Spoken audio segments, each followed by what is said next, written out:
Hello मेरे प्यारे बच्चों, स्वागत है आपका एक और नई वीडियो में। दोस्तों, आज का वीडियो जो है वो हमारा चैप्टर होगा, चैप्टर नंबर 6, त्रिभुज। तो त्रिभुज को हम लोग बिल्कुल बेसिक से सीखेंगे कि त्रिभुज क्या होता है, त्रिभुज किसे कहते हैं। तो पहले जानेंगे कि त्रिभुज की परिभाषा क्या होती है। तो ऐसी आकृति जो तीन ओर से घिरी होती है उसे हम क्या कहते हैं, त्रिभुज कहते हैं। तो देखिए, त्रिभुज का एक स्ट्रक्चर बनाते हैं हम। तो जैसे मान लेते हैं एक त्रिभुज है, ये देखो तीन तरफ से घिरा हुआ है, इसलिए इसको हम त्रिभुज कहते हैं। इसमें इसको ए ले लिया, इसको बी ले लिया, इसको सी ले लिया। अब त्रिभुज में देखो बेटा तीन कोण होते हैं। कितने कोण होते हैं? तीन। तो कोणों की संख्या होगी तीन। और त्रिभुज में भुजाएं कितनी होगी? तो त्रिभुज में भुजाएं होगी तीन, भुजाएं बराबर तीन। अब त्रिभुज के अगर शीर्ष की बात करें, शीर्ष, तो त्रिभुज के शीर्ष कितने हो गए? तो शीर्ष हो गए तीन। त्रिभुज के तीनों अंतः कोणों का योग, त्रिभुज के तीनों अंतः कोणों का योग, अंतः कोणों का योग बराबर कितना होता है? अंतः कोणों का योग बराबर 180। तो ये त्रिभुज की कुछ बेसिक जानकारी है, ये आपको पता होनी चाहिए। इसके अलावा इस चैप्टर में बात करेंगे तो इस चैप्टर में दो चीजें हैं। एक आपका, आपने 9th में पढ़ा होगा, सर्वांगसम आकृतियां, सर्वांगसम आकृतियां। और दूसरी आपने पढ़ी होंगी, इसमें पढ़ेंगे आप समरूप आकृतियां, समरूप आकृतियां। देखिए, सर्वांगसम आकृतियां क्या होती हैं? जैसे कि बे आकृति, बे आकृति या बे आकृतियां, बे आकृतियां जिनके आकार तथा आमाप, आमाप को हम लिख सकते हैं इंग्लिश में साइज, साइज। तो साइज से आपको याद रहेगा। तो आकृतियां जिनके आकार, और आकार को लिख सकते हैं बेटा शेप। तो आकार और आमाप दोनों समान हो, दोनों समान हो, दोनों समान हो, उन्हें सर्वांगसम आकृतियां कहते हैं, सर्वांगसम आकृति, आकृतियां कहते हैं। अब बात करेंगे बेटा समरूप आकृति की। तो समरूप क्या होता है? तो बे आकृतियां, इसकी परिभाषा लिख लेंगे बेटा, बे आकृतियां, बे आकृतियां जिनके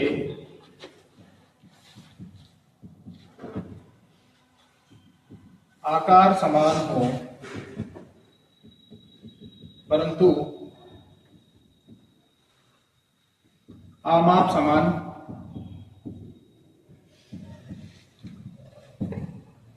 ना हो। देखिए, जिनके आकार तो समान हो, यानी कि उनकी शेप तो समान हो, बट उनका साइज अगर समान ना भी हो तब भी वो क्या कहलाएंगी? समरूप आकृतियां कहलाती है। अब इसको हम एक डायग्राम के थ्रू समझेंगे बेटा, चित्र बना के समझेंगे इसको। एक तरफ लिख लेते हैं बेटा सर्वांगसम आकृतियां, सर्वांगसम आकृतियां, सर्वांगसम आकृतियां। और दूसरी तरफ लिखेंगे बेटा समरूप आकृतियां, समरूप आकृतियां।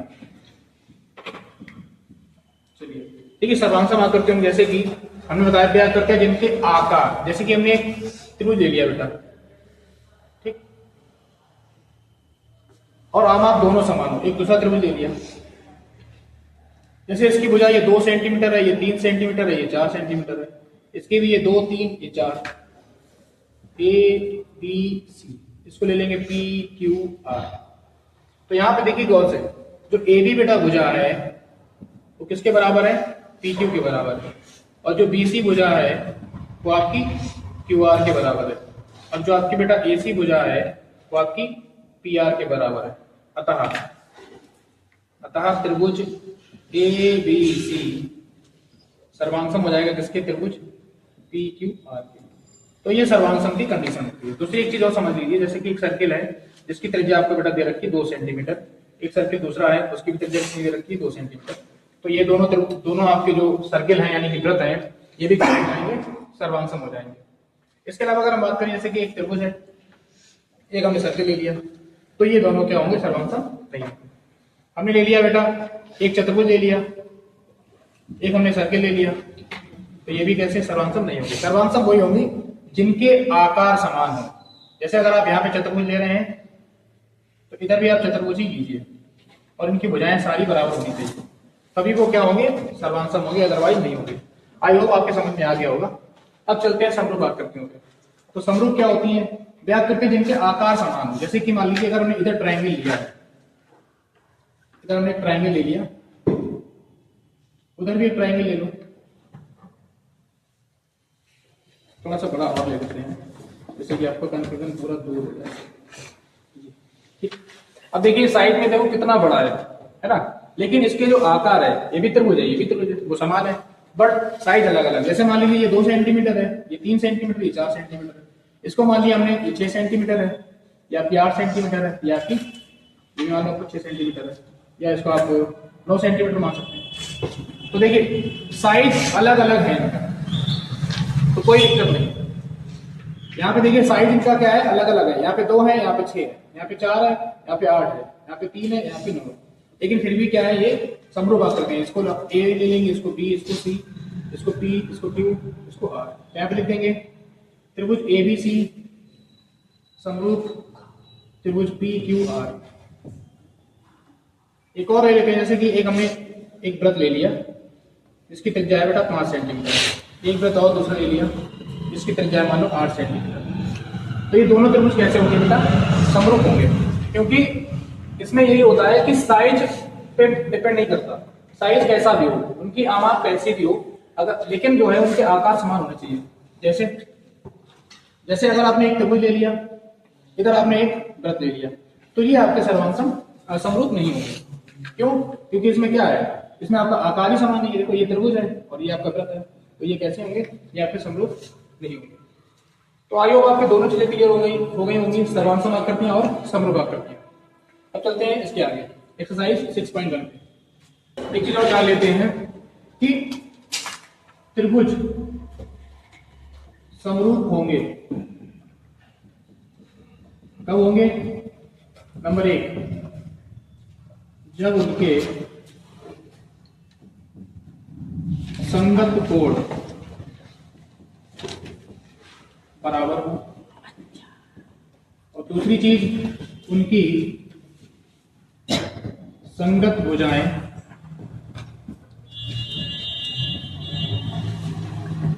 समानुपाती हो।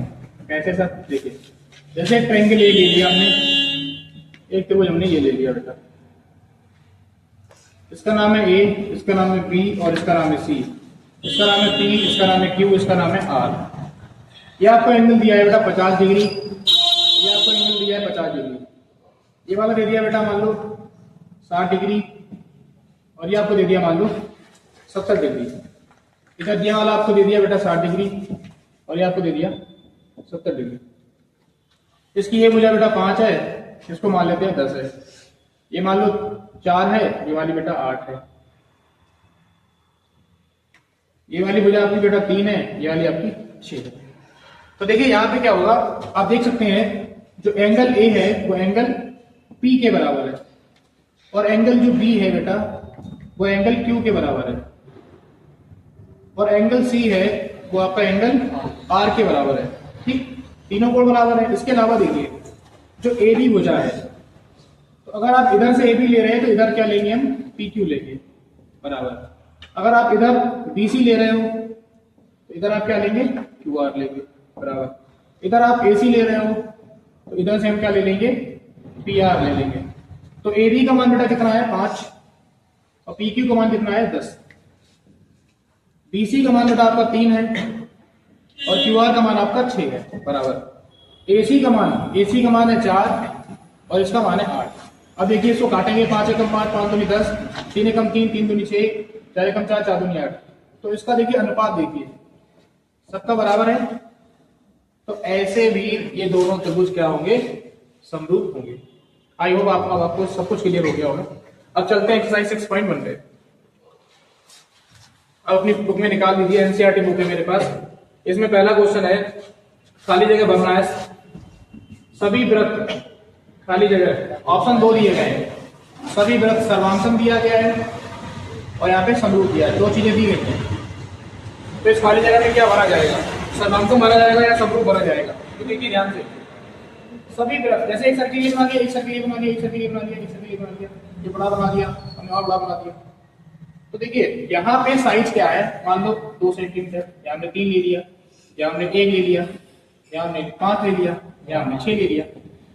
तो अभी आपको थोड़ी देर पहले मैंने आपको बताया था कि सर्वांशम में क्या होता है, एक तो आकार समान हो और प्लस आमाप समान, दोनों चीजें समान होनी चाहिए। लेकिन उसने बोला है सभी वृत्त, तो ये दोनों कहां से सर्वांशम हो जाएंगे? तो इसमें सर्वांशम तो नहीं आएगा, क्या आ जाएगा?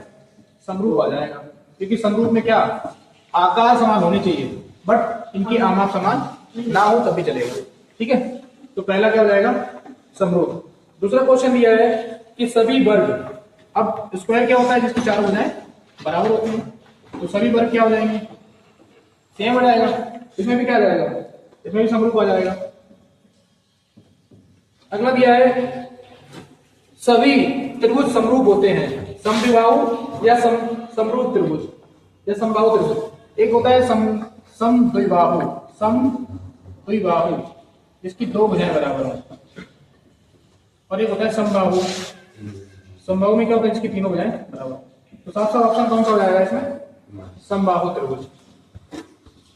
तो तीसरे में आ जाएगा समबाहु, दूसरे में समरूप, तीसरे में जाएगा समबाहु। चौथा देखिए, भुजाओं की समान संख्या वाले 2 बहुभुज समरूप होते हैं यदि उनके संगत कोण कैसे हो, बराबर हो। चौथे में आ जाएगा, पहले में संगत कोण कैसे हो, बराबर। तो पहले ऑप्शन में आ जाएगा बराबर, और दूसरे में आपका आ जाएगा उनकी संगत भुजाएं समानुपाती हो, कैसी हो, समानुपाती। अभी थोड़ी देर पहले बताया था आपको, बराबर और समानुपाती। तो इस तरीके से आपका ये एमसीक्यू, आपके जो है खाली जगह वाले क्वेश्चन कंप्लीट हो गए हैं। इसके अलावा दिया गया है कि निम्नलिखित युग्मों के 2 भिन्न भिन्न उदाहरण दीजिए, समरूप आकृतियों के और ऐसी आकृति जो समरूप ना हो। तो बड़े आसानी से कर सकते हो। समरूप आकृतियां, लो ये समरूप आकृतियां होंगी।